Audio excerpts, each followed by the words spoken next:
Vuto ku chipani cha DPP ndi kudelera kapena kuti kudzimva kuti iwowo ndi chipani chachikulu ndipo sangaluze boma ndiponso sangakhale kotsutsa, atero Oswald Jumani pano pa Nyasa VoiceBox pamene timakhala tikuyambira nkhani ziwiri zitatu zokhudza ndale, kuyeretsa bwino kwa dziko komanso kutsatidwa bwino kwa malamulo. Ndi tikhale limodzi pamene tikumvera mawu a Oswald Jumani amene akunena kuti ku DPP mavuto sakuonawa chifukwa chokuti sadavomereze mwamsanga kuti aluza boma ndipo iwo tsopano ndi chipani chotsutsa.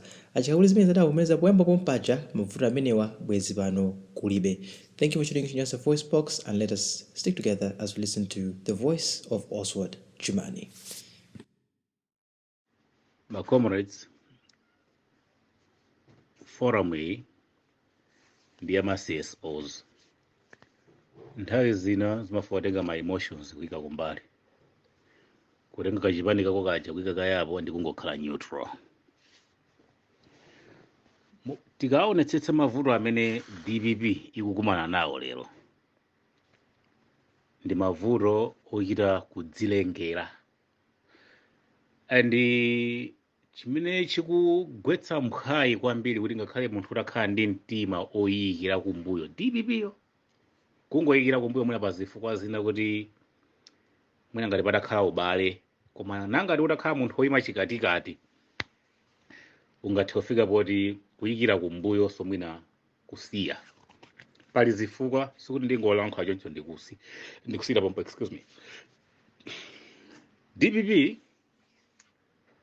it is so reluctant, kandi DPP yoyonse kandi utsogoleri wa DPP leadership, meaning to say kuti ndipita mtharika sitikudziwa. Vuto loyamba, underestimating, undermining your enemy. Ndiye vuto loyamba lalikulu limene lili mu DPP.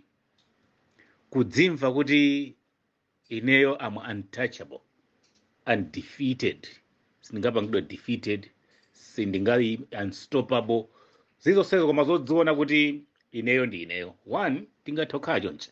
What is happening in Malawi in the politics? Politics imene kuchitika ku Malawi, ndale izizi from 1994 kudzafika 2019, MCP yakhala ili leader of opposition mu parliament.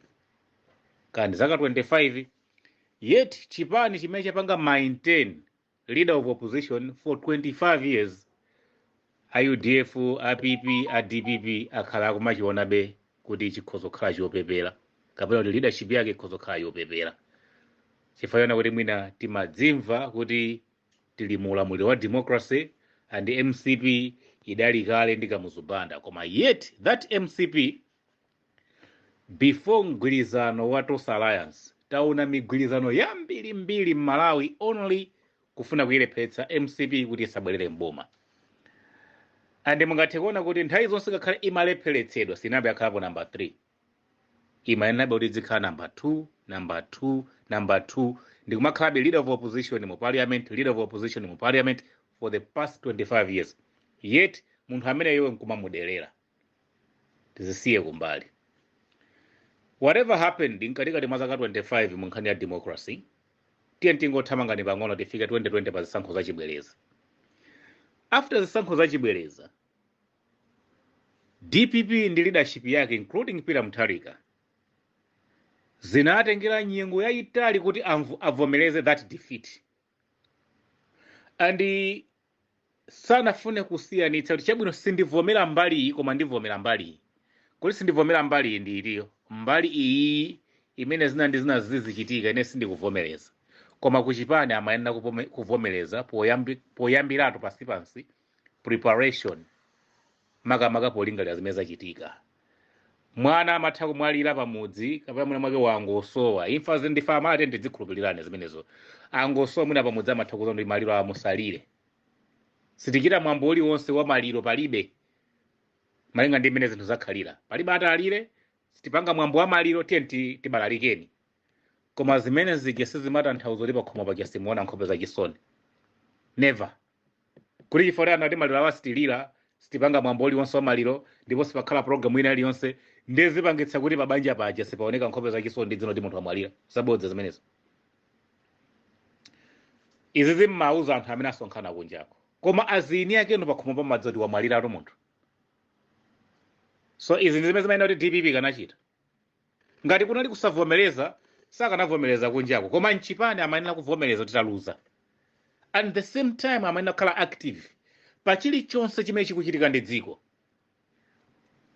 DPP inalemberedwa makalata kawiri kuchokera ku parliament uwapempha kuti atumize dzina la leader of opposition kuchokera ku chipani. Koma sindikudziwa ngati pali munthu amene angabweretse umboni kuti makalata awawa anayankhidwa andi dzina linaperekedwa. Andi monse amene ankalemba makalata nkuti zinthu zinkalephereka anthu akudikira kuti pakhale leader of opposition ndipo zokambirana ziyambe ku parliament. Koma DPP chifukwa lidali ndi mkwiyo simayankha makalata awa. Mkwiyo wake zisankho zachibwereza. Imakana kuti iyoyo idzipanga recognize ngati opposition. Amadzikabe kuti they are still leading. Samavomereza kuti angapite ku parliament ndi dzina loti ndi opposition. Zimene samazivomereza. Kufikira na mpaka na ku parliament kunachitika zinthu zopepera zoti anthu anasankha leader of opposition kusankhira ku parliament osakhala ku chipani chimene chili ndi aphungu ochuluka nyumba ya malamulo ku opposition ngati DPP. Only after that ndi imene anthu anadzuka ku DPP kuyamba kutumiza china chaponda amene kuja kuti mukanchotse na nkhumwa pakakhalepo chaponda. Kumakira kuti munalemberedwa makalata kawiri konse mwandondomeko and simmafuna kuyankha makalata amene aja. Up until you let that stupidity happen. Inachitika mu Guest House ku Malawi na nkhumwa became a leader of opposition in that house chifukwa choti DPP imagona reluctant selfish osafuna kupanga zinthu zodzuka kuti apapa tiye ndipititseni leader of opposition zachitika zatha.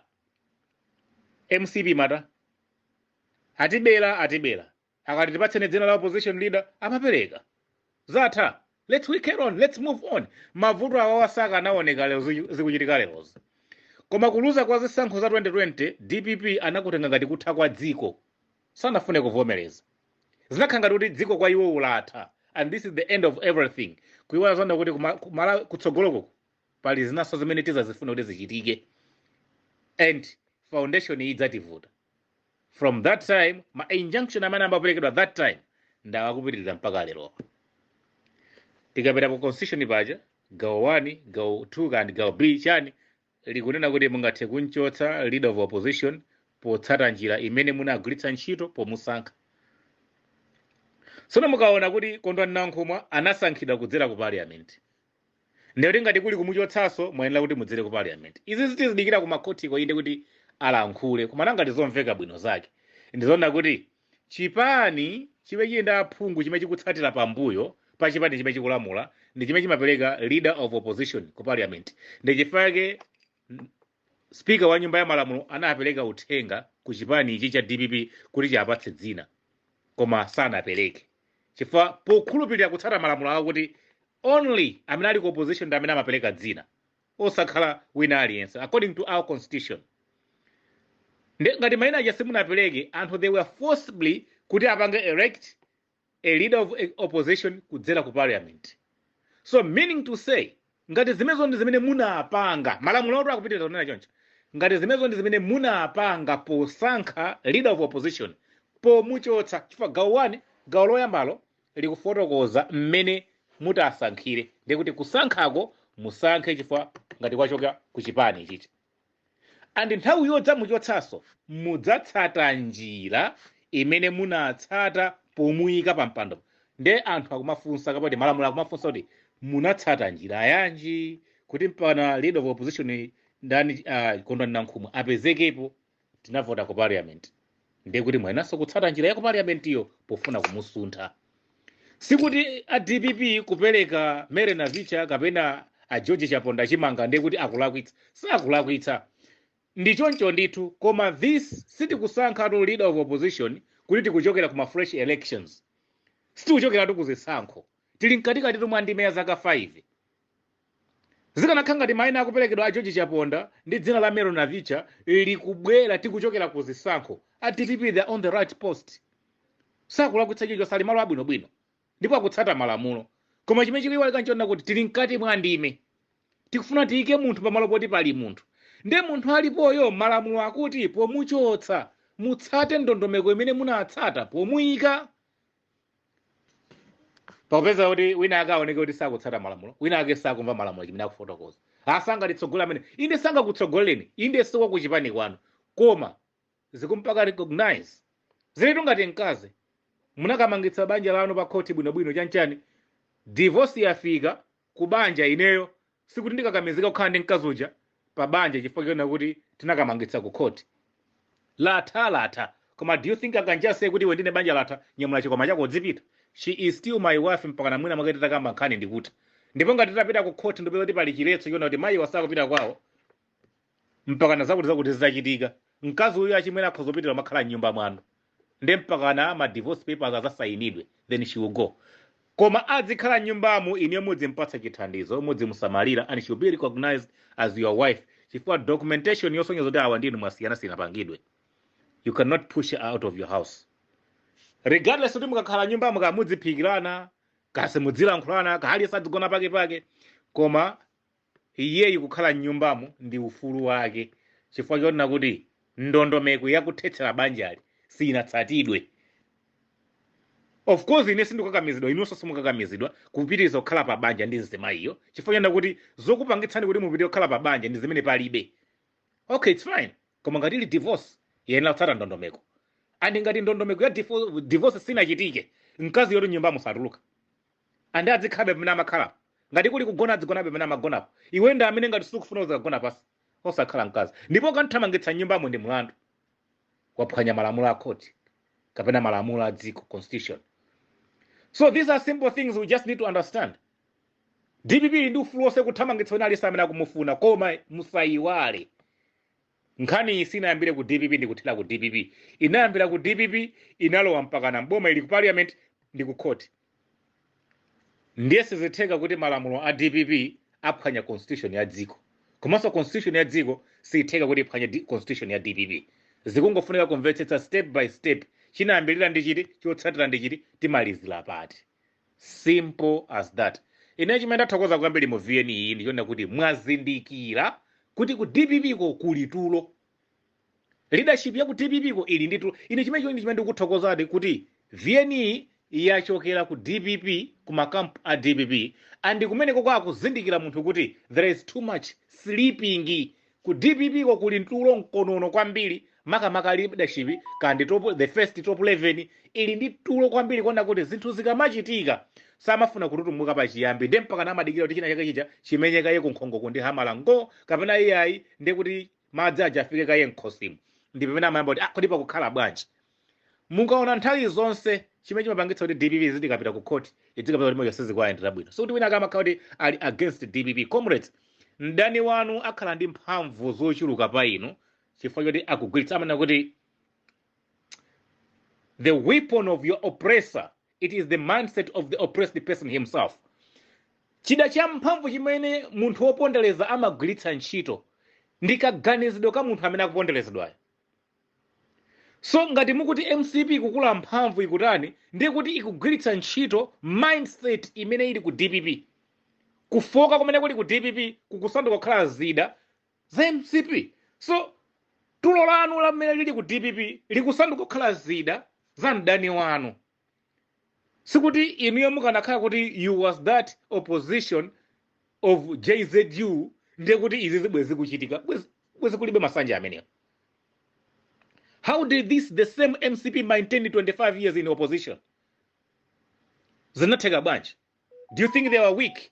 And china so chimene mukuyenera kuchiganiza nchena kuti if that MCP was strong and mighty in 25 years mulamuliro wa democracy osayisuntha anthu kumayivoterabe kumayisankhabe. Lero ndatenga mphamvu zawo zimene angakhala nazo ku opposition zija aphatikiza ndi za Trust Alliance ndi aphatikiza ndi za leadership panopo. Mukumaona mphamvu zanje. Ma horsepower ngadali ma horsepower ndangati. Koma very unfortunate ndikoti ku DPP ko you still undermining this thing. Komanso on top of that mavuto pamwamba pa mavuto, adhabu fauka la adhabu, mavuto masautso pamwamba pa masautso. Nzona on top of that pamene mukuapanga underestimate anzano a MC people inu yotu muli chikhalire, no action. You just underestimating munthu, koma sikuti yamada galimoto yake yosalimba icha. Malata akati, ma 32 gauge acha. Njera zake ziti zijaso.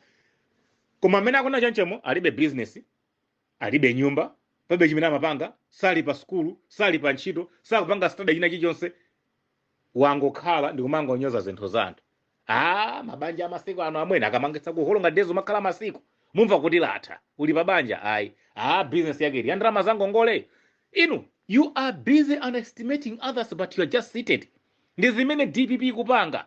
Underestimating powers ya MCP ndi kungokhala iwo ndi muntima chikhulupiriro chona kuti 2025 akhoza kuwina, yet pa ground palibe any action through leadership. Sikunena atu action ya ma activist amene mapatsa teni kwacha kuti adzikapanga phokoso kunsewu. And this gentleman wangokwanitsa kupanga recognize ma weaknesses onse amene ali kukampuko ngakhale kuti yeye ndi wakukampuko. Mutenga ndalama mwapatsa anthu akapanga ma demonstrations, koma those ma demonstrations zipindula chani ngati leadership ili weak. Anthu adzitukwana m'mabawu m'misika kuti ndi za ntchito yanji ngati leadership ikugona. Ndi chifukwa chake mupeza kuti up to now ma activist amene munawagula kuti adzikupangirani phokoso, they're getting exhausted. Atopa mwachidule. They cannot shout it anymore. And mwina mwakakapita ku street mukango kwapweteketsana azini yake, because anthu akapanga zinthuzo ndi mkwiyo notsopano kufuna kutenga action imene amanena kutenga ma leaders awo.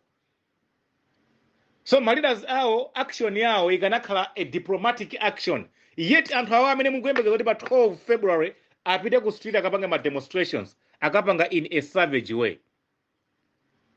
A hungry stomach knows no politics. Anthu awo amene mufuna kuti apite ku street akapangero, akakhala ndi mkwiyo kufuna kukapanga zinthu zimene amanena kupanga azitsogoleri yawo, andi azitsogoleri wango khala ndi kumagona ku page house kuja ndi mtima woti ine 2025 ndidzapambana. Up to now sakufuna kudzuka, safuna kulankhula, safuna kupanga chani, andi akafuna kuti achite china ake chofuna kulankhulira dziko. Zasanduka ngati page house ndi stage imene dziko lonse la Malawi maboma onse kan 29 kandi wakulikoma kandirani aliyense adzikapezeka ku page house. Palibe tsiku lona kuti mtsogoleri anali ku Blantyre kapena mtsogoleri wapangitsa zokumana za anthu ku Mzuzu kapena ku Lilongwe kapena kuti. Today chifukwa kuli nyumba dzinake page house nde kali konse kakachitikira ku page house. Inu mugawana ndi munthu ali ku page house, can somebody foolishly rise up and say no? Kunyumba ndiliko ndili pamaso pa mtsogoleri, on top of that ndili kunyumba kwake. I have traveled 400 kilometers kuchokera ku Mzuzu kubwera ku Mangochi, and I'm expecting to drive from Mangochi kubwera ku Mzuzu. If I'm to utter any stupid word pa ababa ndiye ndamando bwanji pobwera ku Mzuzu zimene kupangitsa kuti aliyense angokhala silence azingoyang'ana. Kodi Peter Mutharika, is he a boss? Is he a leader? Kapena ndi ndani? Chifukwa zimene zikuoneka kuti Peter Mutharika, he's a boss. He can command wina alise kuchoka mene aliko akandipeza ku page house. Alibe nthawi yoyendera anthu, alibe nthawi yoonekera kwa anthu. Akafuna kupanga ma press briefs, ma press conferences, out of anger, emotions, amabwera kumene kuja ndi kusiya zinthu zimene zinali zofunikira to address Amalawi zimene akuyembekezera kuti azive kuchokera kwa mtsogoleri wawo. Amapita kumene kuja ali ndi anger chifukwa chakuchuka zimene samayankha for the past ka miyezi 10 kakwacheka chathunthu. Amafuna kuti zonse zikaziyankhe tsiku limodzi mukanthawi kochepa. Anthu amakhala kuti anali ndi nthawi imene amayembekezera kuti amva china chake from you. Koma amafika potopa poti even if you are to come and say anything, amatauza sorry basi ndimakufunani koma basi. Atopa nthawi imene amadikirira kuti amve zochokera kwa inu imakhala kuti yadutsa. So this time around, comrades, is it ndikhale neutral. Palibe munthu amene safuna leader of opposition mu nyumba imeneyi. And ngati zikufika koseku zikufikako, this has been caused by your silence. Silence imene munasankha kuti mudzikhala chete, simudzilankhula, I'll be silent, I won't speak, I won't say, ine savage, sinimakonda zolankhula. Oh, chabwino, if you don't speak, somebody will speak on your behalf and accept it, the statement. Ndi izizi nthawi imene DPP inkanena kuti ilankhule za leader of opposition italandira makalata okwana awiri kuchoka ku parliament, munalephera kuti muyankhe mupange chilichonse. Somebody did it for you. And lero zikuoneka kuti that somebody who did it ndi amene ali wrong, kapena munthu amene sanayankhe kuyitanidwa. Comrades, tatiye ndizikhani neutral ma matters ena ndi ena. Ine ndingothokoza achikulira awawa ponena kuti adziwa kuti ku DPP kuli tulo. Andi ngati akufika polankhula munthu oti ali mu kampu ya DPP ndikumazindika kuti azitsogoleri anu ali ndi tulo. Kuli bwanji munthu amene ali mdani wanu akumaliwaona bwanji kukula kwa tulo lanu? So just wake up, pull off your blanket. Koma chofunikira muyambe moyang'ana kayi pamene munapunthwira osakhala kumene mwagwera. Oswald Jumani, KwaZulu-Natal Province, Durban. Ndomvera pameneponso ndi pamapeto pa audio ya Oswald Jumani amene amalankhula zakusakumvana ku chipani cha DPP. Ndiye mwachizolowezi pano pa Nyasa VoiceBox timafuna kuti inu Malawi mukamvera maaudio amenewa muzikhala open minded, komanso muzikhala mukuganiza kuti zimene akulankhula munthu amene amatilankhulayi ndi zoona kapena ndi zabodza, kapena kuti ineyo ngati Malawi ndikugwirizana nazo kapena sindikugwirizana nazo. Ndiye maganizo anu mwachizolowezi mwasiya mu comment section musimo kuti nanunso mutha kucheza ndi Amalawi ena pa nkhani zomwezi komanso nkhani zina zimene zikukhudza ndale kayitsidwe ka dziko komanso kutsalidwa bwino kwa malamulo mu dziko lathu la Malawi. Tikunyadilani kuti munakhala nafe pa audio imeneyi, ndipo tipemphani kuti tikumanenso maaudio athu amene akubwera kutsogoloko, ndipo mukhale ndi sabata lopambana. Zikomo.